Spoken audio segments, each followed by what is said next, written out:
আসসালামু আলাইকুম বন্ধুরা, আপনারা কেমন আছেন? আশা করি ভালো আছেন। আজকে আবারও একটি নতুন সাইটে চলে আসলাম। আমাদের এই সাইটটিতে অলরেডি গাঁথনির কাজটি আজকে সর্বপ্রথম শুরু করে দিয়েছি।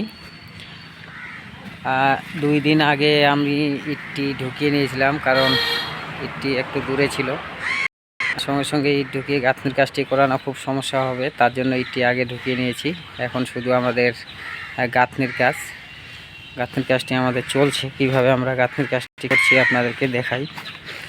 দেখতে পাচ্ছেন প্রচুর ইট ঢুকিয়ে নেওয়া হয়েছে, প্রায় 3 গাড়ির মতো ইট আমরা ঢুকিয়ে নিয়েছি ভিতরে। এবার শুধু গাঁথনির পালা।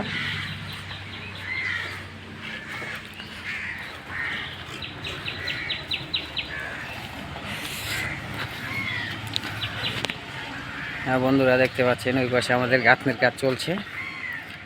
কিভাবে গাঁথনির কাজটি করছি আপনারা দেখতে পাবেন। অবশ্যই আমাদের নতুন নতুন ভিডিও পেতে হলে আমার পেজটিকে অবশ্যই ফলো, লাইক, শেয়ার ও কমেন্ট করবেন। এই যে দেখতে পাচ্ছেন আমাদের অলরেডি প্রচুর পরিমাণে ইট আমরা উপরে তুলে নিয়েছি। এইভাবে করে কাজটি আমরা করছি। বন্ধুরা অবশ্যই বাড়ি কাজ করতে হলে অবশ্যই আপনারা ভালো একটি সুদক্ষ ইঞ্জিনিয়ার দিয়ে প্ল্যান এস্টিমেট করে নেবেন এবং সুদক্ষ মিস্ত্রি দিয়ে কাজগুলি করানোর চেষ্টা করবেন। আমাদের অলরেডি আজকে সর্বপ্রথম কাজটি ধরেছি। আমাদের এই পাশে 2টি পার্ট গাঁথনির কাজ হয়ে গেল। এবার আমরা 3 নম্বর পার্টটি ধরবো। আগে বাউন্ডারি ওয়ালগুলি ঘিরে নিব, তারপরে মিডিলের পোর্শনটির কাজটি শুরু করব। অবশ্যই গাঁথনি করার সময় আপনারা এইভাবে চিপিং করে নেবেন। চিপিং করে একদম খোলা মেরে তারপরে গাঁথনি কাজটি করবেন। নাহলে অনেক সময় দেখা যায় কলমের কাঠিতে এইভাবে ফাটল ধরে যায়। এটির কারণ হলো ঘোলা না মারলে আপনার কলমে ফাটল আসবে। অবশ্যই আপনারা এইভাবে ঘোলা মেরে তারপরে গাঁথনি কাজটি করবেন।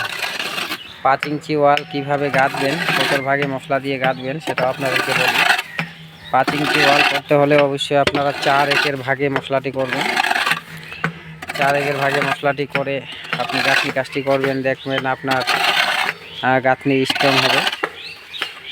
অনেকেই বলে যে না 5 ইঞ্চি গাঁথনি 5-এর ভাগে করা যায়। বন্ধুরা করবেন না, 5 ইঞ্চির গাঁথনি অবশ্যই 4-এর ভাগে করবেন। এইভাবে করে গাঁথনির কাজগুলি করবেন, তাহলে দেখবেন আপনার বিল্ডিংয়ের কোনো সমস্যা আসবে না। আপনারা দেখতে পাচ্ছেন অনেক বড় কাজ। আমরা অলরেডি কলমগুলি আগে তুলে নিয়েছিলাম। এরপরে আমরা শুধু গাঁথনিটি করে আমরা নিউটন ঢালের কাজটি শুরু করব। এই পাশে আমাদের 1 বস্তার মাল শেষ হয়ে আসলো, কারণ ওয়েদার খারাপের জন্য বেশি মশলা করা যাচ্ছে না। আর বেশি মশলা করে গাঁথনি করবেন না। মশলা মাখার ঘন্টাখানেক মধ্যে আপনাদেরকে মশলাটি শেষ করতে হবে, তাহলে সিমেন্টের যে একটা ক্ষমতাশীল সেটি কমে যাবে।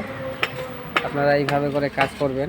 অনেকে দেখা যায় একসঙ্গে 4-5 বস্তা মশলা মাখিয়ে দিয়ে কাজটি করে সিমেন্টের শুকিয়ে যায়, আবার জল দিয়ে দেয়, ওই সিমেন্টের কোনো পাওয়ার থাকবে না।